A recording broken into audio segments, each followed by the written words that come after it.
quality of life for current residents, and second, to attract new residents to our city. The combination of the two goes back to growth. Okay, so the investments that I'm in favor of are the ones that are able to accomplish those two goals. Now, from an ROI perspective, does it make sense? In some cases, probably not, in most cases. But if it's in line with the future, with the vision of the city, which is to grow in a responsible way, I believe, and to do it in a way that allows for growth, it will help us keep up with our current cost structure that we currently have. So why is the city having these talks today? Well, I think that not that I heard anybody showed up, but the newspaper said it started at 5:30. Yeah. It said at 4:30. So yeah. Some more people trickled in. Well, I think it's a way for the board to reach out to the community, although all of us are elected officials, so we deal with the community every day, different ways. But this is something that I think should be part of on the calendar every year, every quarter, possibly. Good idea that the citizens know in different parts of the city that the board's going to be there, and I maybe even favor a little bit more structure to these meetings, where it's more not just a listening post, but it's sharing of information. It's improving understanding of each other's needs. If 5,000 people were annexed, roughly, with what's gone on in the past year or 2 years that way, and only 15 show up in Colonial Heights and 10 show up here, people are busy, they're working. Not everybody takes the paper, not everybody listens to the radio. Yeah. I mean, what's the best way to get to people? Nowadays? Yeah. I mean, but yet as elected, if you're going to be a board that represents the people, you got to be able to communicate that. Now, we get communicated. Hey, bud. But I mean, we get communicated every day from citizens that have an urgent need. Right. But we still need to reach out to folks that, just like you said, that may not have access to us every day. So how do you go about doing it? That's a real challenge. I don't know. Yeah. You know, if you have a better way and people have better ways to communicate, I'm all for it. Outside of the channels that we currently have. You know, we have the BMA meetings. We have a work session. 2 work sessions every year, every month, where they are allowed to come. People come to those and they voice their opinions. When does the BMA meet? They meet the first Monday and Tuesday. First and third Mondays and Tuesdays of each month. Okay, so that's an opportunity. Is that at the chamber? No, it's at City Hall. At City Hall. Yeah. And so you have that access. And then, of course, they have access. They can call City Hall and get our phone numbers and our emails. Most people communicate with us that way. But the whole key is to try to reach out and have dialogue, so that they have a chance to express their concerns. But also, I found that many folks don't always have all the background. That's one of the benefits of being on the board, is that you see the facts and the information that support one option or another, and that's what we use to evaluate how we vote. And that's how I make a well-informed decision. Is I rely on the data that I get from the city management team to help me understand. Well, I mean, if you challenge that, then you're more than free to come and speak your mind. That's all public record, But you got to go with something. I mean, sure. Yeah, I know what you mean. I mean, at the end of the day, you have to get data. I didn't know who you were, so. Oh yeah, okay. But there's a lot of new faces on the board too. Yeah, and there's probably going to be a lot more next year too. See, that's the other tough part too, is that I would have enjoyed having more of a, when you first come in as a board member, having like a 5-hour, you can allocate that much time, because we're all, most of us work. Some of us are retired, but a lot of folks are working folks. But to have a basic grounding of this is what the job is. This is the current. These are the current issues that we're faced with as a board this year, and this is try to get caught up, so to speak, so that you can be ready to run once your term starts, and you can start making well-informed decisions. solutions, which is what we're supposed to be doing. Do you have an office that way, or just you work? And I mean, there's not like an office that you have where someone can, get in touch with you? No. Like when I lived in Johnson City, one of the aldermen said, "Don't ever call me again." And this was like 10 years ago. And I was like, "Well, I won't ever vote for you again." Well, yeah, exactly. I mean, why, if you can't communicate with people, Right. yeah, that person shouldn't serve as an alderman. That's the other thing that I like to listen is that this is our city. We don't have districts that we represent. Yeah. I think that's good. I know people are on both sides of the fence on that, but I believe that's a good thing because it's good to represent the needs of all the cities. So that way, when things come in front of the board, they impact everyone. And, most of those decisions impact everyone, not just one neighborhood. So I like that fact. Sure. Yeah. And then we're a small group too, where we have time during the work session to really sink our teeth into an issue that comes in front of the board. It's on the agenda. Yeah. But once these places have been annexed, they can't be de-annexed, can they? Right. But that's why. Ultimately, that's why they're having this meeting, so people can talk about it, how it's going to affect them, easements, different things like that. Not really. I mean, from my perspective, no one came and said, "I want you to go and talk about annexation today." Be ready for it. This is an open wide. They can talk about anything that we've done. But that's what it's about. This particular area, like Fall Creek, Indian Springs today, then Colonial Heights the other day. And things are doing in Rock Springs. Well, the school system, the facility discussion, taxes, property taxes, county taxes. There's a bunch of things that I, as I said, I'm got to remember. I don't make a living doing this. Sure. This is community service. So, and I'm a citizen first. I have the same concerns that most people have too. I don't want to pay more money in taxes. I'm a city resident, but yet I pay more in county taxes than I do in city taxes. And I sit there and say, and I appreciate the county residents to come and say, why should I pay any city taxes? Sure. But city people, residents can say the same thing as well. And so we're all in the same boat. The question is, how much do you pitch in? Everyone's got to pitch in, but to what extent? And that's where it gets to a bigger question about what's the real role of government in our city, locally. And because we have great examples between city taxes and county taxes. I mean, seriously, I have to answer this for myself, my own family, and for my neighbors who pay more in county taxes than we pay in city taxes. But yet, and we don't use, 95% of our services are city. So is that fair? But that's the way probably live in a pretty nice neighborhood. But still. Yeah. I'm on Yadkin Street across from the Renaissance Center. Whenever I say Yadkin, people say, "Oh, that's White City." No, I'm in Lower White Trash City. But I mean, well, you're young, right? We all start somewhere. I'm 40. But I don't know. Well, that's great that you're running for office. Well, I guess I'm walking since they won't even cover it in the newspaper. So, because you don't have a campaign.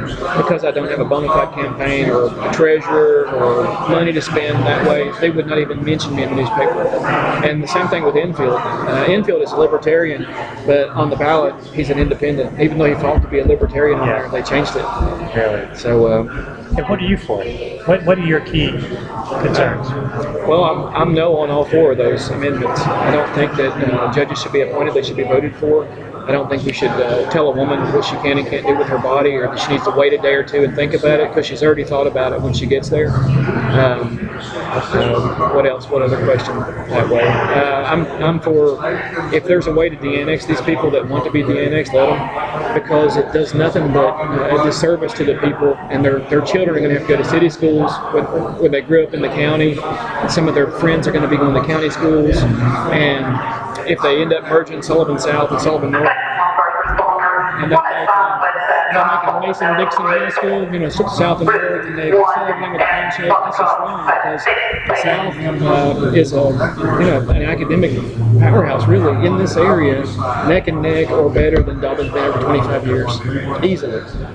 No, they're good. I don't know if I agree with that statement, but I don't have all the facts. I graduated in 1992. Yeah. I grew up in Sullivan Gardens and Colonial Heights. So I have a vested interest that way as well. Right. Indian Springs, I just have friends there in Fall Creek. But can I ask you a question? Sure. Do you believe in change? Yeah, definitely believe in change, especially on the upper end there for mayor. Do you believe that consolidations have to occur in life, maybe? Sure. I believe that definitely there has to be a merger there of ideas that way, but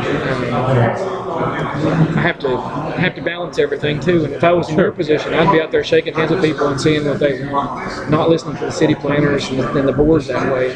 Because the last great alderman that I know of that we've had was Peggy Maddox Turner, and she was on the phone, she was meeting with people, she talked to everybody, and when she passed away, they replaced her with an Eastman VP, Larry Muncie. I mean, she would have turned over in her grave if she did that. Do you believe that aldermen should be community servants? Yeah, public service, definitely. Do you believe that when people work, okay, how do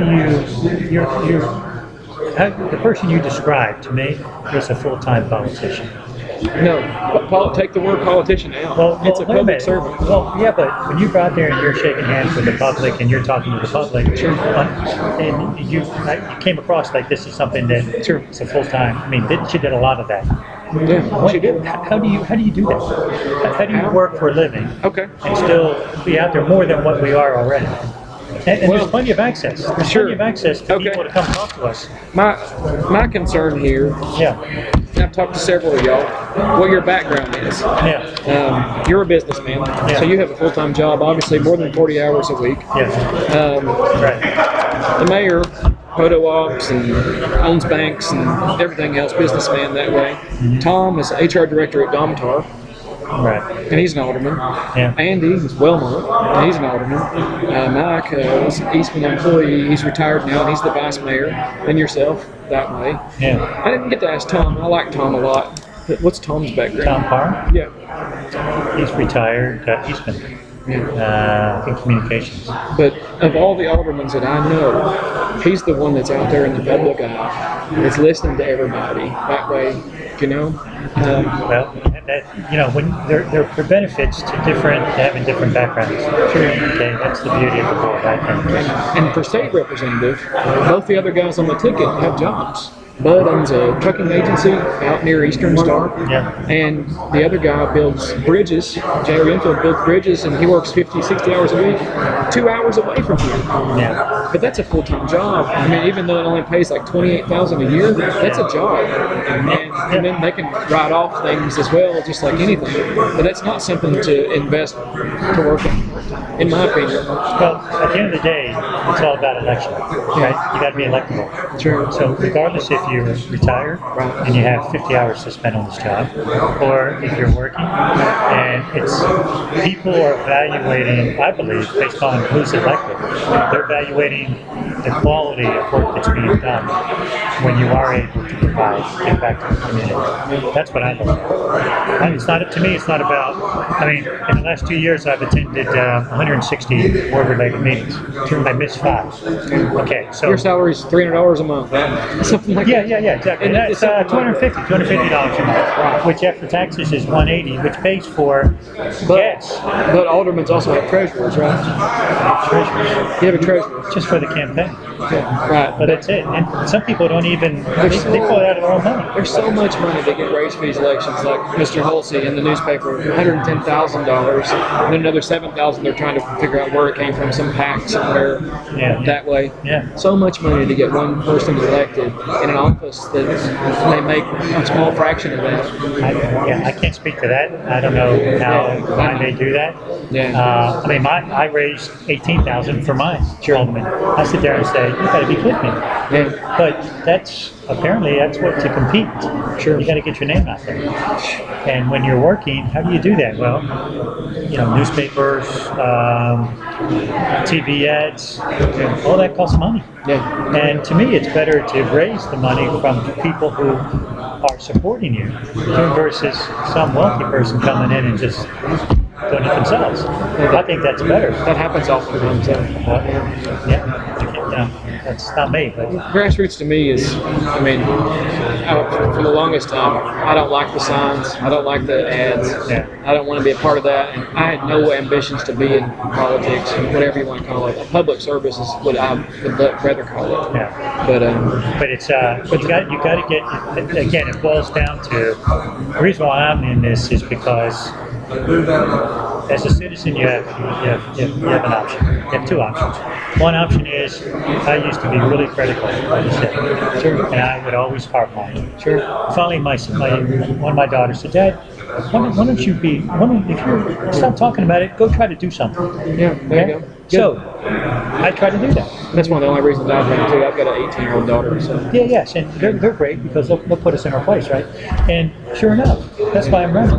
And to my surprise, I got elected. Yeah. So, they knew up front that I wasn't going to be. I'm not retired. Right. I came to vote 50 hours a week to this job. Sure. But when I am doing the job, I try to make well-informed decisions. Sure. I try to represent the whole city as best I can, and I try to ask for information that allows me as an individual to make the best decision and vote the best way I can on an issue and be able to support it. And that's for me, that's the best I can do. Now, this goes back to, this is the only community service job that I'm aware of Right. in our city where you have to be elected. Okay? So if it's not this, I'm doing something else to give back to the community, but it's not an electable office. Sure. Got you. So anyway. What about you on these amendments? You can pass if you want. Yeah, well, they're kind of.